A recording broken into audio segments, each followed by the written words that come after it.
Hi everyone, it's me, Spring, the fiber enthusiast. Welcome to my channel. I am so happy that you are here to hang out with me, and you come back each and every week for my weekly podcast episodes and my Monday, Tuesday, Wednesday educational style videos and my Thursday night lives where I spin yarn live and hang out with everybody. All right, so today's podcast episode number What has Spring been up to this week? Well, I have been up to a lot. As you probably saw in a previous video, it was kind of just a out in the middle of the field spinning yarn video. Yeah. That evening we had some really nasty weather come through. Woo! Yeah, we had tops of trees come down and hit the fence line and almost took the power out and the power lines out. Oh, it was rough for a little bit. But thankfully I got this. I keep looking up there because I crocheted a new curtain for my craft studio, and I will insert a picture here.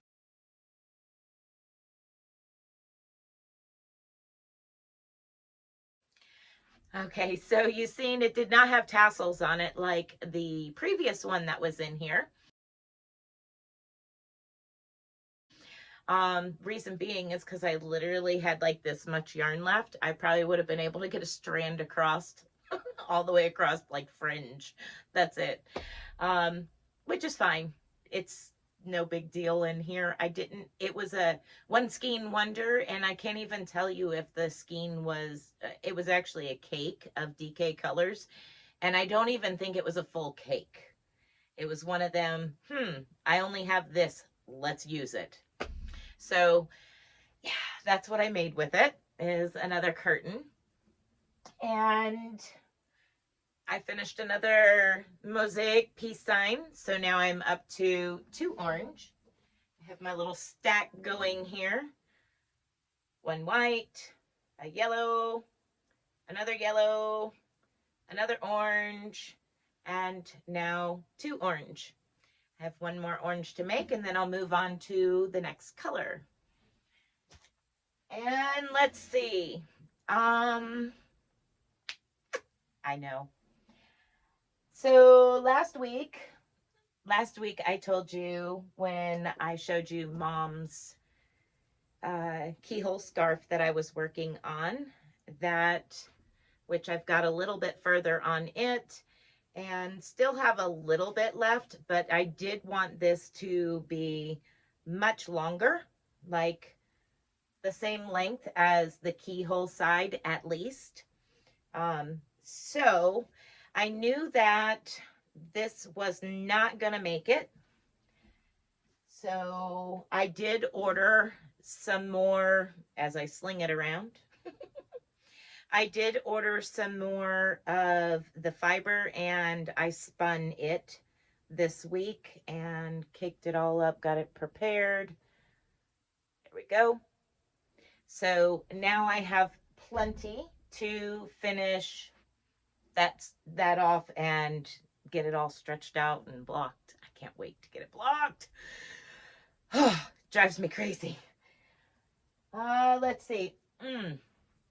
Speaking of that curtain, so I had some of you said, oh yeah, I'd like a tutorial on how to make that valance. And I'm like, okay. And I'll tell you, there's times when us designers or anybody at any time in, their life, they sit there and they overthink, over process. And I made and deleted probably 4 different videos. Easy.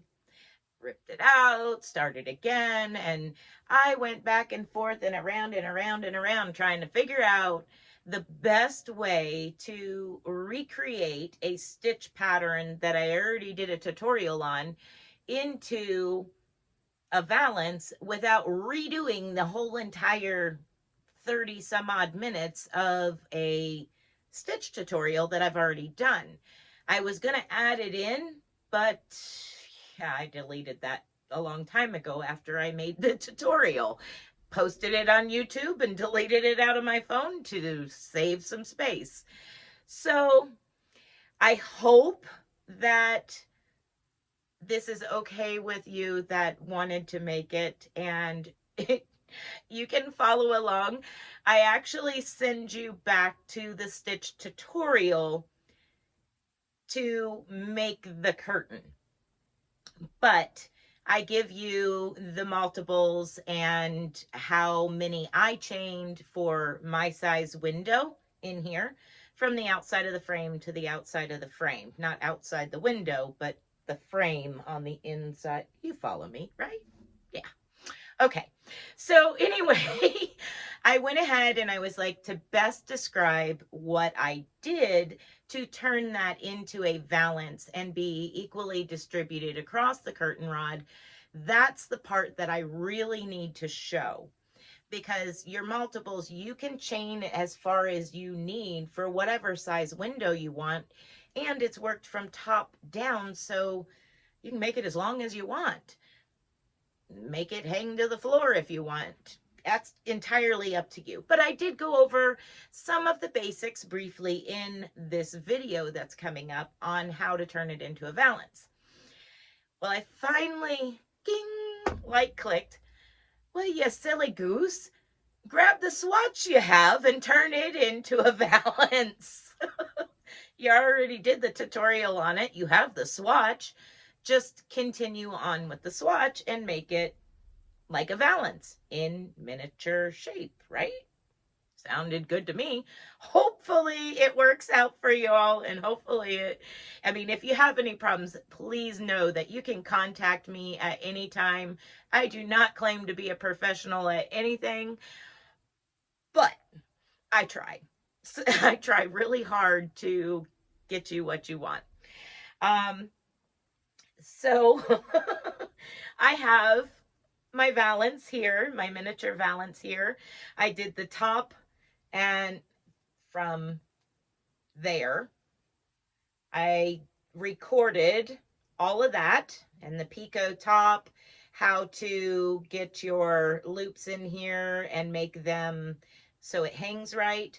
And I also did the tassels on the bottom, and I explain right from wrong way of making them, because I oopsed on one of them and it was like, oh, good time to show. So yeah, I even showed, let's see if I can get the right one. There it is. I even showed how one is right and one is backwards. Whatever. Like I said, I am not a professional.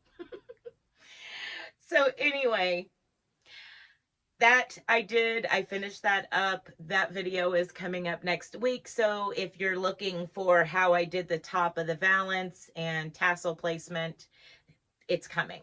But I do ask you to go back to the stitch tutorial in order to do all the rows of the stitch tutorial to save time in this video on how to make a valance, because otherwise it would be like 2 hours long at that point in time, the way my brain was working.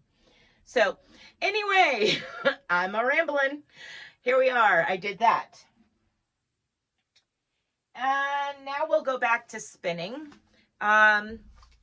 After last week's live, Miss Dina from Wanderlust Crochet, hey Dana, she contacted me and asked me if I would be willing to spin her some yarn and hand dye it. Sure, absolutely. So the more we talked, went back and forth, we ended up coming up with a plan, and I ordered in the fiber, got the fiber. There's one. It's in there. Yay.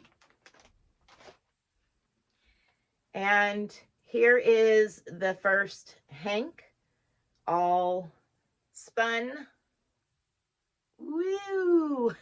Now I have to dye it, But this is stroll roving that I hand spun, and got it all ready to go. All that I need to do is dye it and go through that process. Uh, Hopefully next week I should be able to get on to the second one of roving, and this is how it comes, in case you didn't know. You spin from this roving. And at this point, I haven't got a final total on the mileage, a final total on the yardage. Blooper, leaving it in.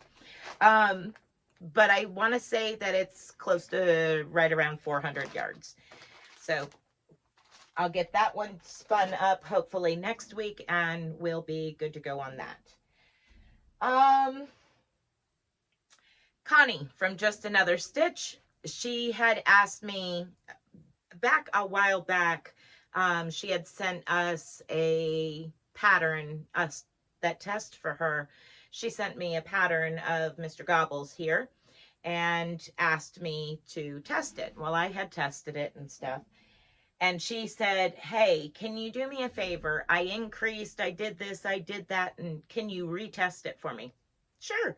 I said, but I'm not 100% sure I have those colors, because usually I'll grab out of my scrap bin the closest to the same color that she uses. Well, I'm pretty sure I didn't have enough to make another hat, especially with some increases in it. And I told her, I said, it'll probably be in different colors. She's like, okay, I really like seeing them in different colors. I said, all right, well, all right, fine. So I did. And here we are. Here is Mr. Gobble's in a new color. And this one definitely fits my head. The last one does not. That's why she did increases. But there he is on the head. Whoa. Or should I say, gobble, gobble, gobble. So I knit up this as well. So that got done. And last but not least, I have been working up some patterns for June and July.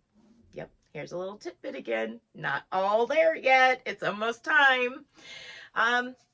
Here is the first attempt at a crocheted pattern for June and July. And that's all I'm going to say about that. You'll have to wait until next Saturday to find out what in the world does she keep talking about. All right, everybody. So we have talked about knitting and spinning and crocheting and all pattern making stuff. I hope that each and every one of you have had a absolutely wonderful week. I know I have. And other than what I briefly told you about the farm and the power outage, almost outage, and the treetops coming down, life on the farm has been placid. Very thankful for that. And knock on wood, anything could change at any given time. So anyway, that is farm life. Almost last, not completely last, but final update for PT. Hopefully, as of right now, I am released from physical therapy on my knee. And when she went to check the range of motion, she was like, oh yeah, well, I don't even need that. I can see you're fine. And then she says, okay, let's check and make sure that you've got strength in the knee and that ACL is still intact. She pushes down on my shin and she says, okay, don't let me push it. She slid me backwards on the table because my knee wasn't moving. She was not bending my leg. And then she did right the opposite. She grabbed from underneath on my ankle calf area, and she said, don't let me pull up. Well, again, slid me on the table because she couldn't, there was no break in that at all. And she said, oh my gosh. She said, yeah, you're fine. You're good. I have never worked on anybody or done a discharge on anybody that has been this strong, this close to surgery. And I'm like, yes, thank you. So she's like, okay, do you feel like you're good to be discharged? And I'm like, what do you think? Yeah. So anyway, that's it for PT. Hopefully on June 1st, I go in for my hopefully last orthopedic, and hopefully he will completely kick me out of the program. We'll see. Wish me luck on that. That is it for my complete weekly update, everybody. I hope that you have enjoyed my goofiness this week. And come back. Come back. All right, everybody, be blessed, be a blessing. And until next time, bye for now.